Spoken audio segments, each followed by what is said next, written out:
Hello everybody. Today I'm going to be doing a bit of a winter clean up and tidy up on this skinny hornbeam. If you've been following along, you'll know it started life as a tanuki with a large piece of deadwood in this area, but I was hoping to fuse the two together in a sense, and it didn't come off. It was an experiment that failed, but it's left me with an interesting tree nonetheless. The deadwood rotted and failed and had to be removed, hence this sort of featureless spot here, but I'm still pleased with the tree overall. So I'm going to move you in and we'll look at the soil surface first of all. Okay, so I called that soil, but it is of course a substrate comprised of Kitty Friend, it's called. It's a cat litter that I get here in the UK. It's a baked molar clay, which is absorbent and holds its own sort of, well, I wouldn't say it holds its own weight in moisture, but it holds a lot of moisture, as a cat litter is needed to do. To that I add potting grit, horticultural grit some call it, and an amount of organic matter. Sometimes that's bark if I can get my hand on some small pieces, but often it's just a potting compost, and I add more of that to thirsty trees like alders and willows, and less to pines. And my mix is usually well, let's try and figure it out. It would be an average mix for an average deciduous tree would be 3 parts molar clay to 2 parts potting grit, and 1 part organic matter. And as I say, I would vary that depending on the species. So one of the first things I want to do is I want to clear off some of this moss off the top of the tree. I really don't like moss, and if it sits on the trunk like this, then it just facilitates rot setting in, which isn't good, obviously. I know some people take ages cultivating moss to sit on top of their pots, but I just don't like it. There's something aesthetically about it which doesn't appeal to me, and quite often if you see a big old tree in a field, the grass isn't right up to the trunk, so the moss doesn't even look like grass to me from that point of view. There's quite often a ring of earth which is clear of grass and things, which has been shaded out by the, well, let's say an old oak tree for example, and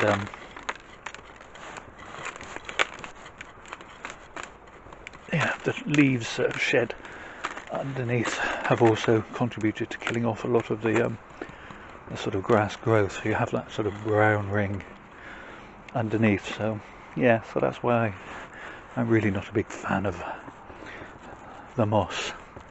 So this tree went into this pot in 2019. It's still not fully firm in the pot. I'm quite happy that it's not entirely root bound, and I'm going to leave it 1 more year. I don't like to repot too often. I always feel that's, a lot of the books, especially the earlier, older books that are, cheap and easily to get hold of in second-hand bookshops and things, will tell you to repot, and they give the impression that you should repot every year. I always think that does more harm to your bonsai than good.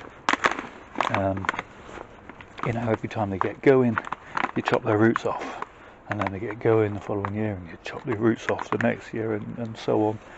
So I tend to leave mine 2 or 3 years, unless they're really, really root bound. And as I say, there's still quite a lot of give in this pot, in this tree, in this pot. So yeah, I'm going to add, now that I've scraped away the top layer, I'm going to add some of this controlled release, spread it about a bit, and then I'm going to cover it over with a fresh layer.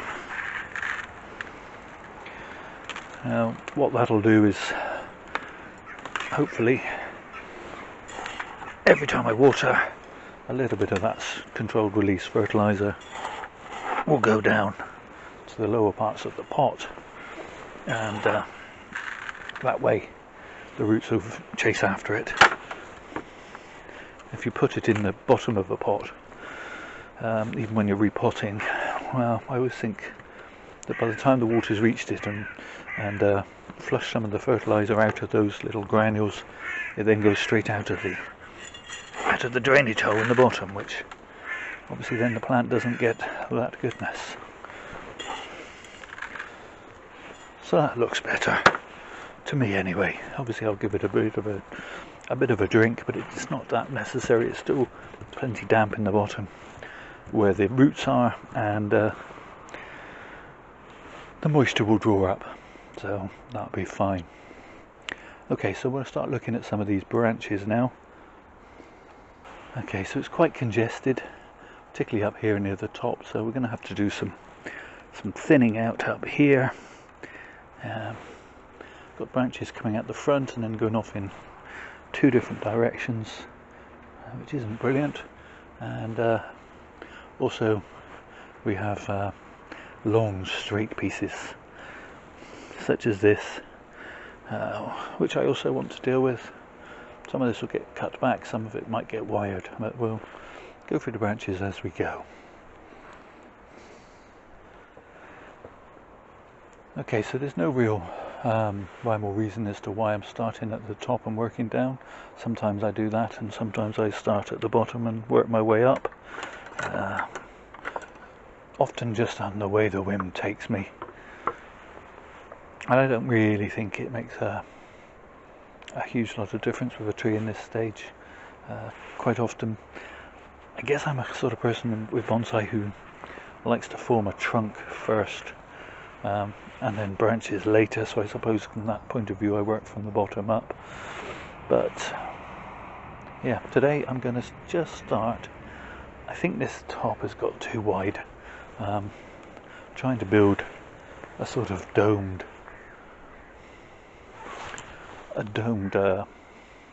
shape to the tree overall.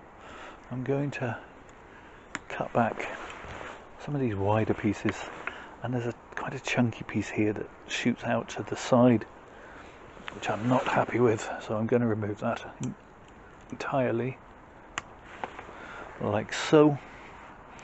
And I'm also going to take off some of this that's sticking out of the front here, like so. And then, having done that, I'm going to shorten that,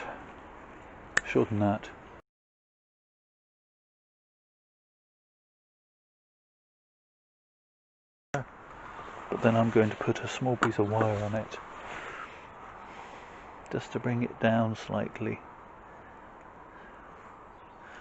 which I'll combine with a piece of wire on this branch and bring this around and forward, and I'm going to lose this skinny little thing underneath.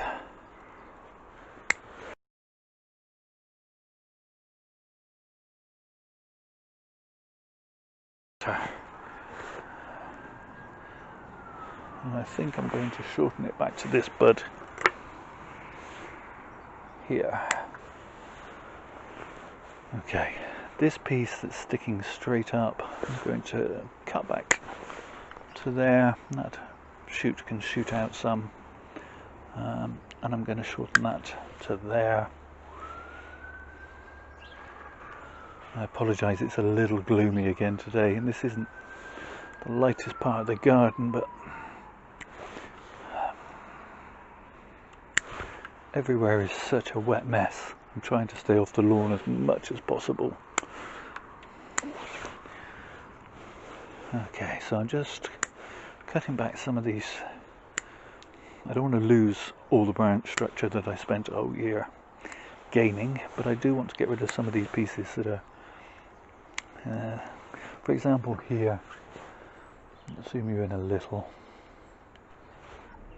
So we have a branch that comes here and down and round, and another branch coming up here, and they're just basically both crossing over one another. I'm going to lose this piece. I always think it's nice to have a clear bit of branch coming out of a tree trunk anyway. It always kind of looks more like a branch then than a bunch of twigs, if that makes any kind of sense at all. I don't think I really need this piece.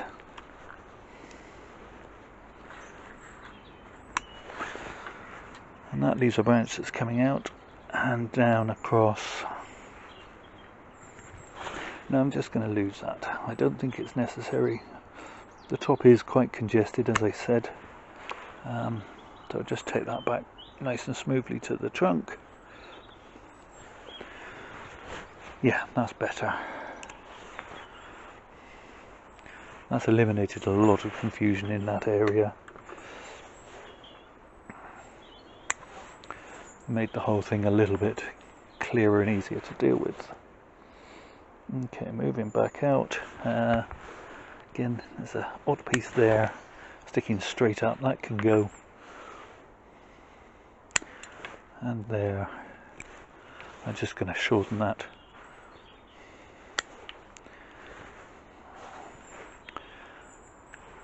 Don't like this long straight piece. So I'm going to put a small piece of wire on it. I'm still going to shorten it, but I'm going to put a small piece of wire on it as well. I'm really looking forward to using my new roll of wire, or rolls of wire, so I don't get in all these tangles, but I've got to use up this stuff first. So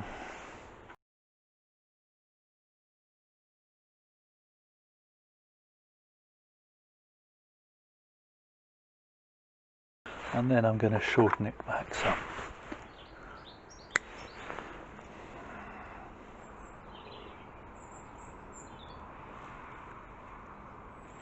A little bit of tweaking, that's better. Okay, so that's better. And then we're left with this strange straight piece, which again I'm going to shorten but put a bit of movement in first.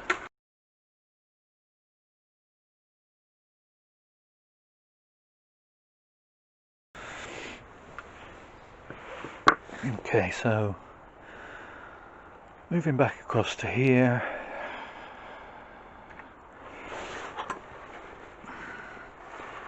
I'm going to shorten this.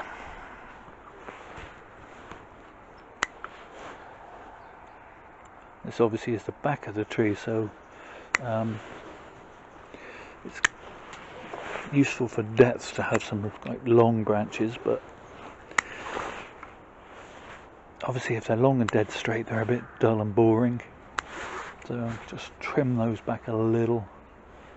There's an odd little piece here.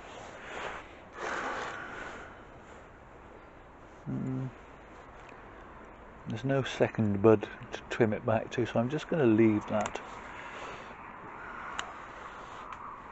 as is.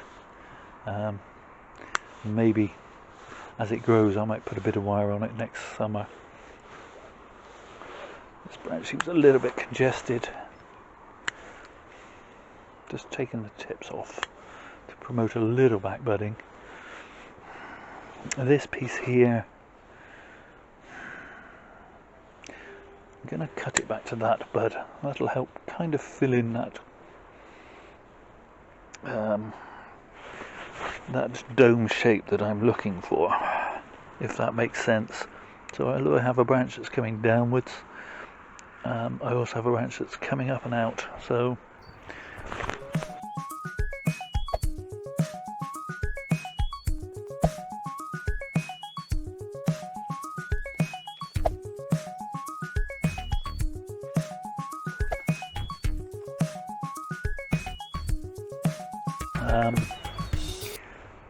I'm just going to shorten these off. I've got a piece here which sort of comes from this branch at the back, and it comes right through to the front, and I'm just going to remove that entirely. I think that just interfered with the rest of the growth.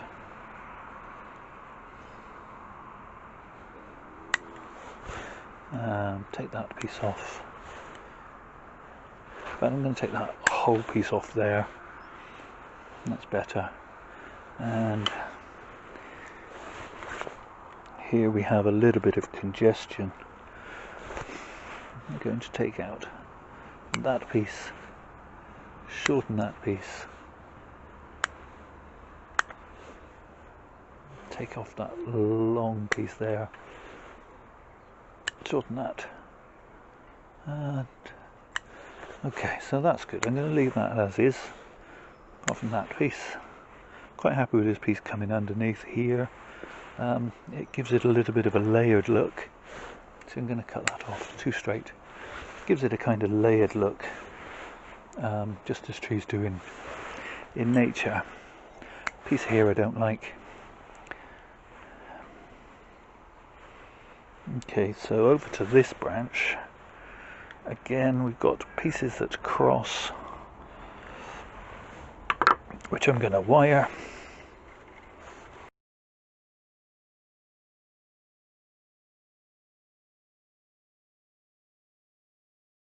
Putting some movement in at the same time as bringing it up and around. And then I'm going to shorten the branch, trim off those excess pieces of wire. That's slightly better. Bring those in together and back out again.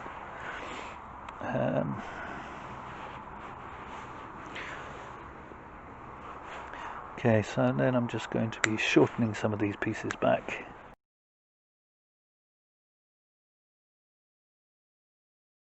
Okay, so a lot of congestion in this area with this piece, and I actually think it's going to be an improvement in the longer term to lose that.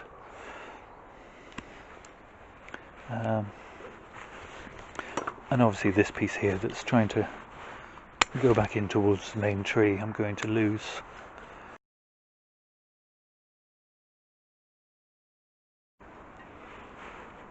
And this piece I'm going to bring round.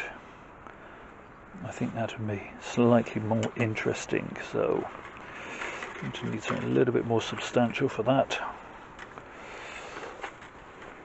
A good way of seeing if the wire will bend the branch will be to put a piece of wire, push it against the branch you want to bend.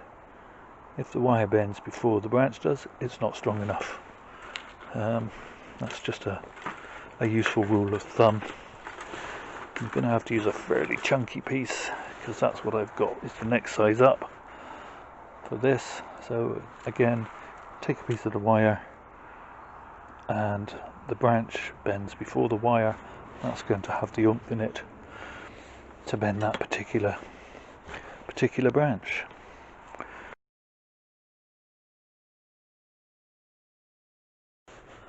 Making sure I bend in the wire, not the branch, which is always a danger when you're using this thick stuff. But yeah, so that enables me to bring that branch around and out somewhat.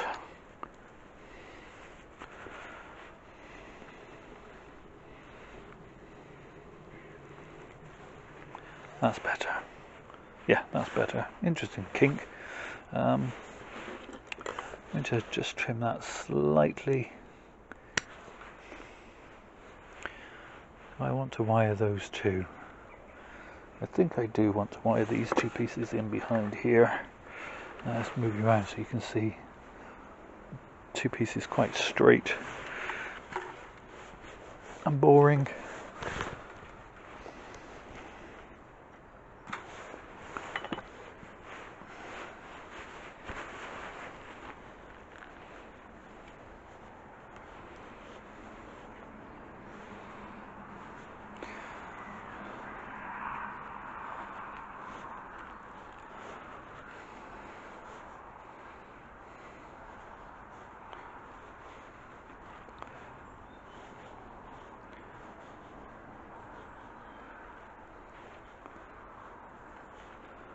I always have to put great big kinks and, you know, odd bits of movement into a tree. Just subtle little pieces can make a huge difference.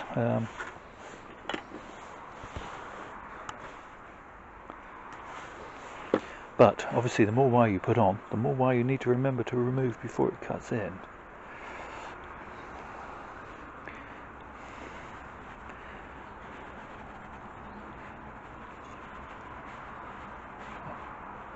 That was a message from the ministry from the bleeding obvious. Okay, so that's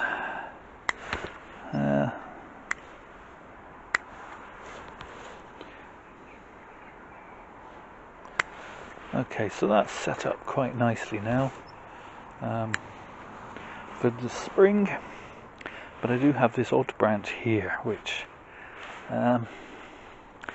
it's just this weird skinny little thing, which is actually on the inside of a curve, and realistically doesn't fit in with the scheme. But what I'm going to do with this is I'm going to put a piece of wire on there like so, and I'm going to try and graft me in a branch down in this position there. But just for the first part of the process today, I'm going to put the wire on the branch, but I'm not actually going to do the grafting part.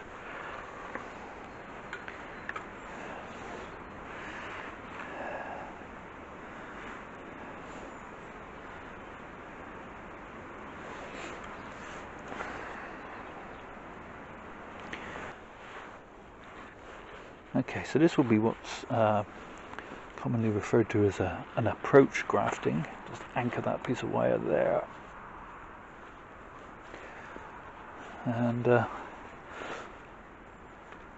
so what I am going to do is I'm going to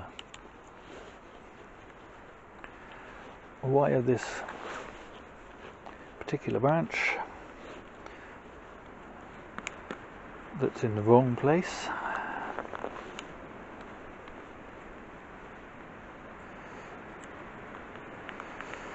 And I've got a far too long a piece of wire, but never mind.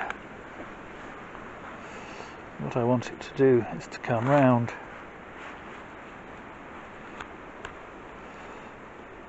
and down like so. Now, I'm not actually going to do the rest of this procedure at the moment. It's a bit, we've got some cold weather forecast, and it is only still the middle of January. In fact, it's the 16th of January today.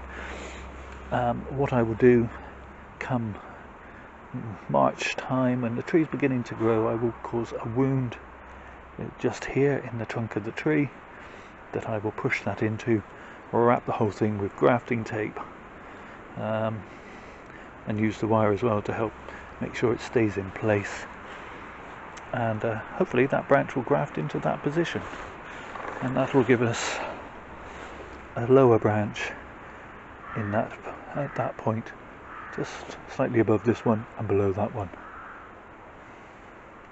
and that will help fill in that sort of quadrant, if that makes sense. In fact, I can show you. Let me just put this wire on. So yeah, so that'll be a branch that'll graft there and come out into this plane, as it were. Okay, so there we have it, all tidied up and ready for spring.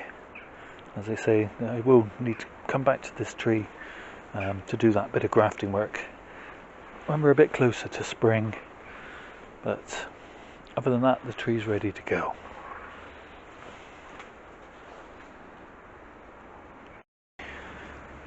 Thank you all for watching. Please, please, please do take care of yourselves. Stay safe.